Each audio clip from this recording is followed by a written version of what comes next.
So నార్మల్‌గానే surgery అంటే ఒక 2, 3 డేస్ హాస్పిటల్‌లో ఉండాలేమో, టైమ్ అంతా స్పెండ్ చేయాలేమోనని ఆలోచిస్తుంటారు. యాహ్! సర్జరీ అయిన తర్వాత అట్లా 3-4 అవర్స్ అనెస్థీషియా నుంచి కంప్లీట్‌గా రికవర్ అయ్యేంత వరకు ఉండొచ్చు. దాని తర్వాత డే కేర్ సర్జరీనే బ్రెస్ట్ రిడక్షన్ సర్జరీ ఇది. హ్మ్. సో, ఆ తర్వాత ఇంటికి వెళ్ళిపోవచ్చు. ఓకే. 24 అవర్స్ స్టే అవసరం ఏమి ఉండదు ఏం యూజువల్‌గా. అవసరం ఉండదు. స్ట్రెయిట్ ఫార్వర్డ్ సర్జరీ అయితే ఇమ్మీడియేట్‌గానే వెళ్ళిపోవచ్చు.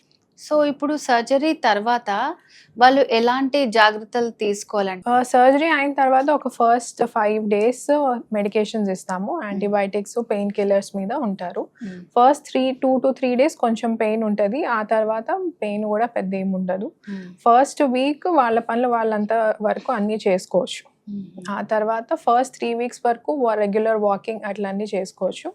బట్ ఓన్లీ ఫస్ట్ 6 వీక్స్ వరకు అయితే హెవీ వెయిట్స్ ఎత్తడం కానీ, హెవీ ఎక్సర్సైజెస్ కానీ, జిమ్కి వెళ్ళడం కానీ అట్లాంటివన్నీ అవాయిడ్ చేయాలి.